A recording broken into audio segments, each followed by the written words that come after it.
Good morning everybody, Jason here, and it's the 25th I think, yeah, and it's 7:05 in the morning and we're on the tram and we're on our way to Sintra and a couple of other places as well, like an 8-hour round coach trip, so it should be good. Yeah, that's Maisie's early look. We're sat right at the front of the tram today so you can see the driver. So we've been picked up by our bus. It's actually like a little van, sort of 8-9 seater. The driver's just gone to collect some more passengers. I think we might have another pickup and then we'll be off. So far so good. So we've arrived in Sintra and it is about 9:20, and as you can see it's not sunny, and I've got my fleece on, and I don't know if that's a sea fret or mist or low clouds, or I'm not quite sure, but it's been raining here. It's not raining much now, but it's not warm. It's kind of hard to believe, but it was so hot in Lisbon yesterday and a couple of days before. But let's see what this place has to offer.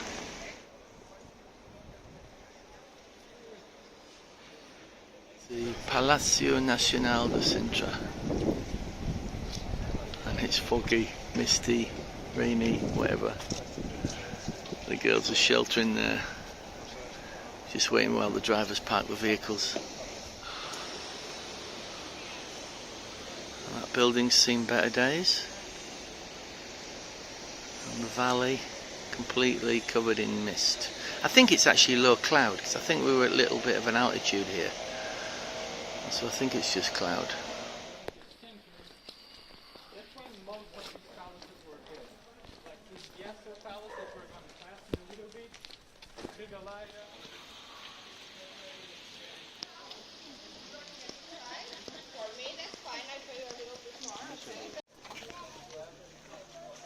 You can already see his palace, and one initiation ritual will be kind of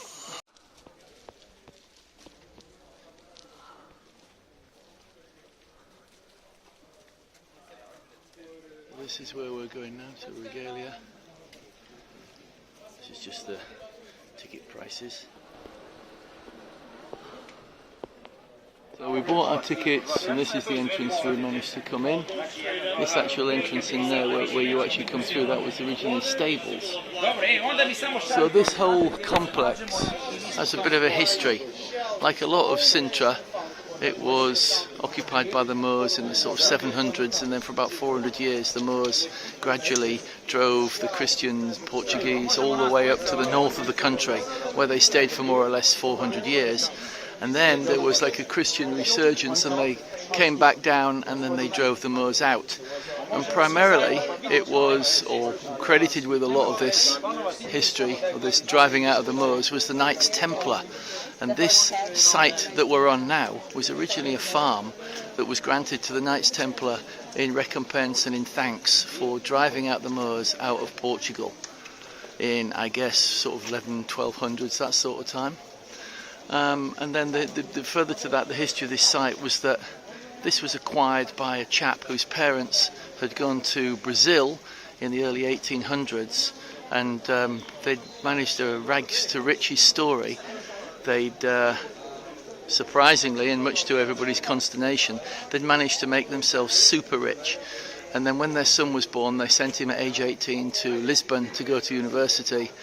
And he was also very rich, and then eventually in about sort of the 1890, that sort of time, 1890, 1900, he bought this plot, which had previously been Knights Templar, and he converted it into what you see today. So maybe built a castle on it, and then he developed various different things. He was a mason, and so there's this famous well here, which we'll see a little bit later, where they did initiation rites for Freemasonry, and also a chapel where they did similar sorts of things. So let's go around these gardens and have a look. So I think we're going to go to the initiation well first, which is kind of at the top of the hill. Apparently, if this fog ever blows off, there's going to be some fantastic views, but we will see. So we're going to go up these steps. We're kind of hoping that this is the same way as the main road.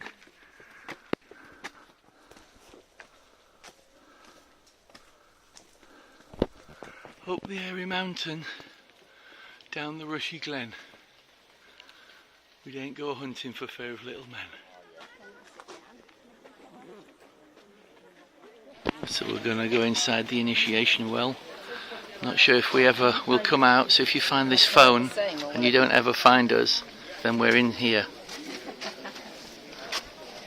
Apparently there's like a spiral staircase down into the bottom, and then there's tunnels. I don't know whether we actually go down the well or just look down it.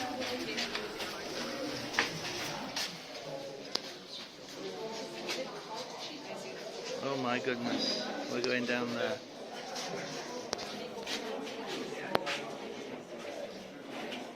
So we're at the bottom, looking all the way up.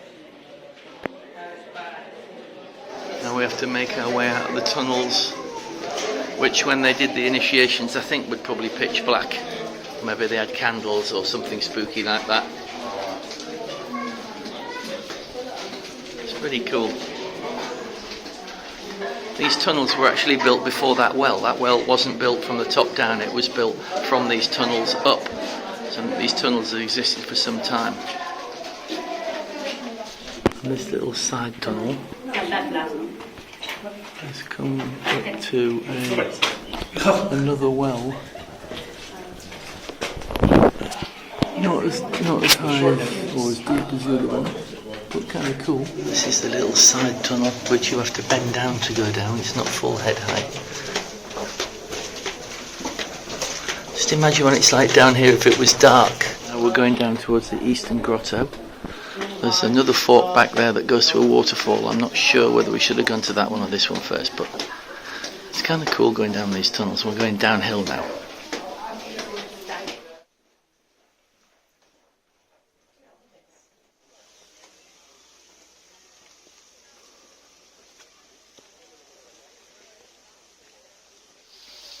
And this is the waterfall that went down the other fork. When we went down the end of that tunnel we couldn't go back in, but this is the waterfall that we missed. It actually looks pretty nice from the outside anyway. There's Moogster.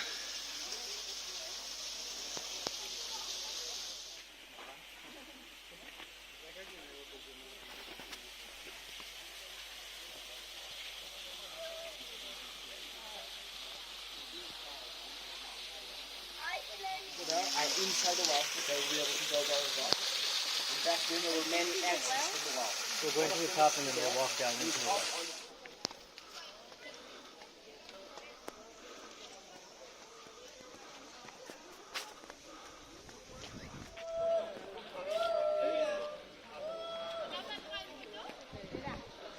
Hey everybody, here we are at, what's it called? Sintra.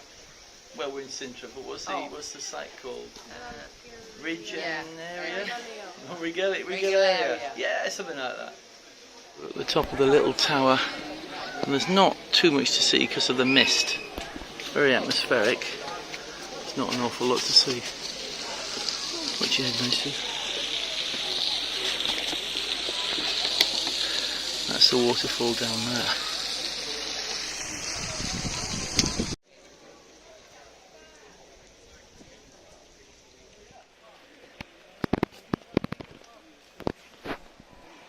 Not entirely sure where we're going. I think we're going in the right general direction. This is the three men that kind of responsible for building the buildings that are on this site now. This is Antonio Augusto de Cabello Monteiro, who was the rich Brazilian who came to Portugal, and essentially I guess it was his money and dream. And then this guy, the project manager, Luigi Manini, and this chap did a lot of the artwork, Antonio Augusto Gonçalves. Unfortunately we don't have the time to spend more time in that museum. We just had a very, very quick look round. But essentially this whole place is just a folly, one man's folly. He built it in the 19th century, or started in the 19th century, and it finished in about 1910. But it was in the style of the 16th century, because he was really fell in love with the history of Portugal architecture and the ancient sort of, I guess, history. And yeah, even all the stones that we saw at the waterfall and inside the caves and the tunnels, a lot of that wasn't naturally from this area. It was brought in to create the effect of this ancient tunnels and like fairy grottos and all that kind of stuff.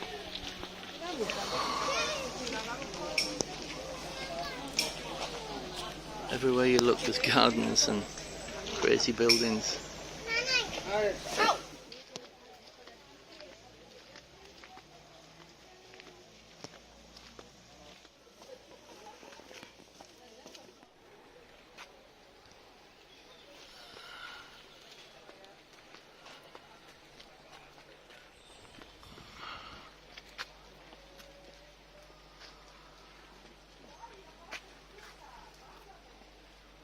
Trying to find the chapel and the mansion. I think that's the mansion there. It's a bit misty.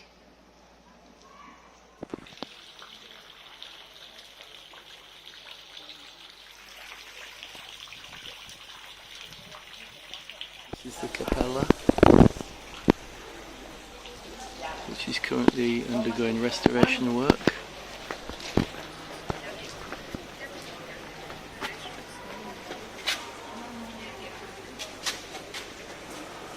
Somebody working over there, restoring the fresco.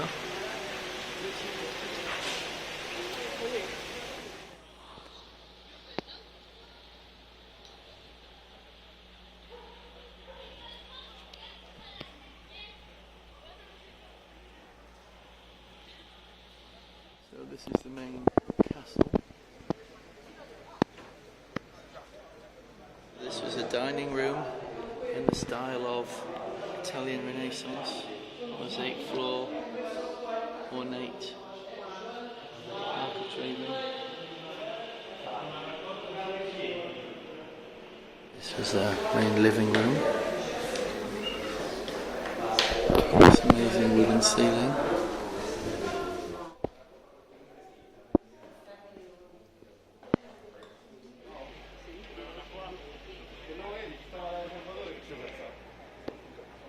So we've driven from about 30 minutes from Sintra to the westernmost place on the continental of Europe.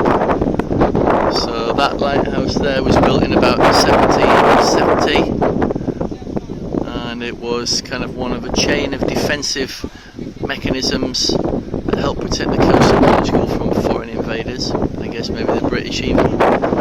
So let's go and have a look. It's very windy here and it's cool, although it's not quite as rainy as it was in Sintra. So we're not ending up in Scarborough by mistake. We're not due in Scarborough for nearly another week. Oh my goodness. There's a nice view over there.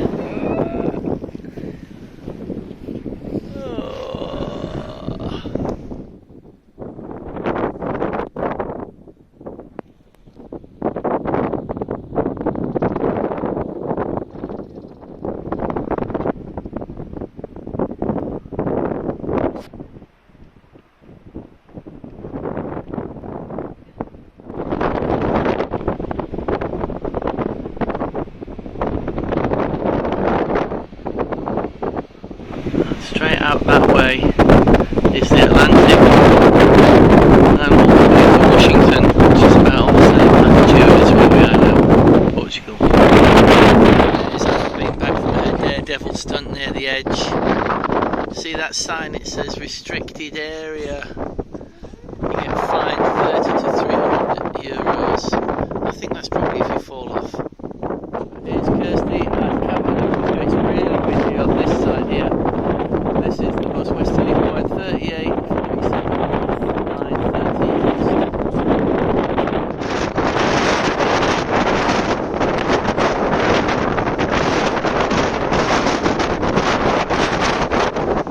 Really, really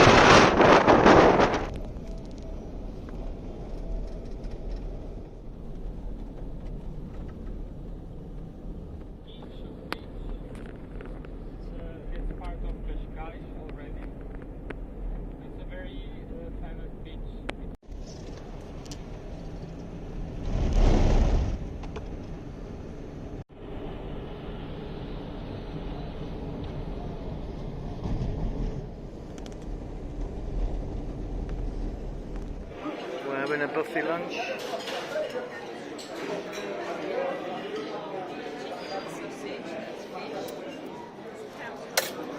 Some lovely sausage, some octopus, some prawns, some fresh salad. And Kirsty's got a similar sort of thing, and Maisie's got sushi. So this is the beach at CasCais.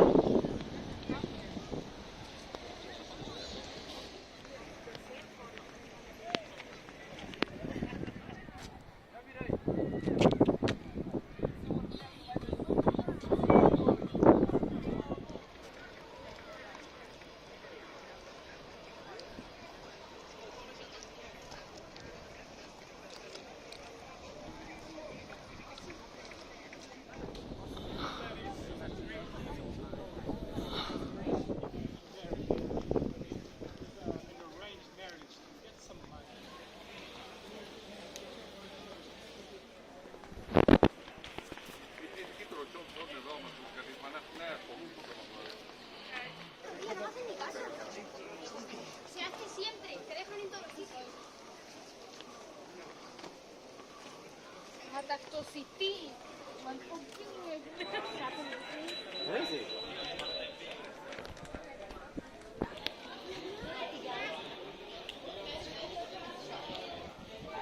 Here we are now at Pena Palace, and this palace, like a lot of the other monuments here in Portugal, was built in a number of different stages. So initially this was built as a monastery to commemorate the return of Vasco da Gama from India. So he set off in about 1497 to try and find a route by sea to India for the spice trade. And by 1498 he got there, and by 1499 he got back again. And the king at the time was doing some hunting on the top of this mountain, because a lot of the monarchs at the time spent their summers in this region, in and around Sintra. And he was out hunting, and reputedly he looked from a balcony we're going to go to in a minute, and about 5 kilometers away he could see Vasco da Gama's ship returning from India full of spices, essentially signalling the opening of the trade route which would make or help make Portugal rich. So in commemoration for that he built a monastery up here. This is the entrance to the Triton Terrace, and this is the Triton sea monster. No one's really sure why they built this, but it's thought to have been a representation of the sea monster that was stopping people going around the Cape of Africa and preventing people getting to India. And so I guess when they finally managed to do it, they built this in memory. You see all the nautical themes here, you see all these corals and seashells, and then these ropes and other things, Masonic symbols, and on the other side there's the spherical navigational device that helped them get that far. It's quite intricate. Most of this modern palace, I say modern, it's not that modern, was built by King Ferdinand, who was a German and wanted to marry it into Portuguese monarchy or aristocracy. He wasn't very popular with the popular people at the time because he was a foreigner and they would have preferred to have had a Portuguese king. And so a lot of the way that he built these buildings was kind of to mollify and make the local people think that he was a little bit more Portuguese than he was.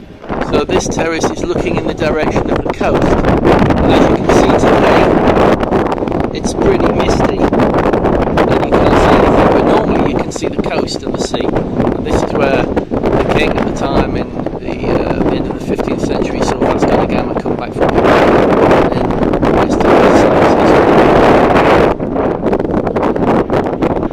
And normally on a good day this is a fantastic view from this balcony, but obviously not today. This is looking back at that terrace that we've just been to. I don't know why I'm filming this, there's really nothing to see.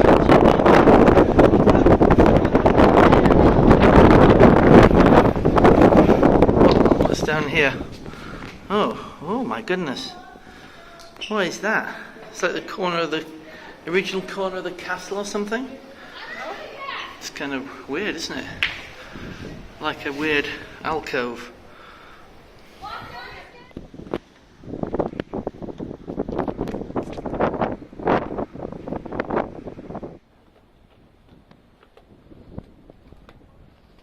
around the other side, all the way around the palace now. If you can see the different sort of architectural styles. That's the entrance down there we came in through. So this is going into the chapel which was part of the old monastery, one of the earliest parts of the castle area.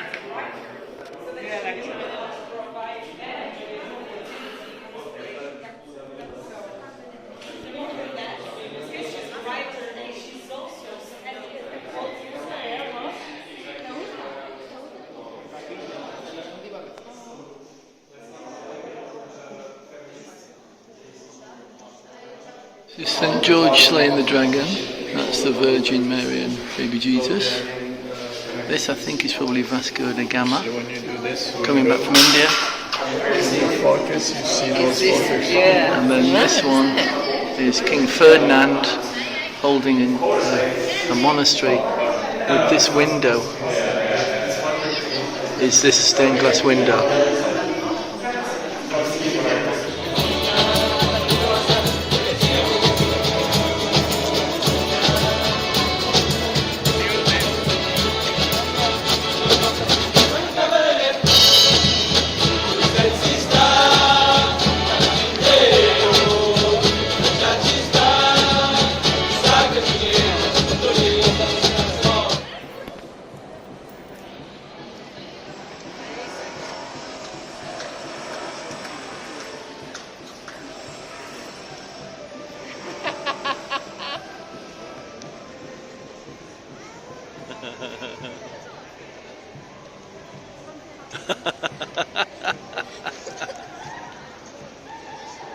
Human statue. Look at that.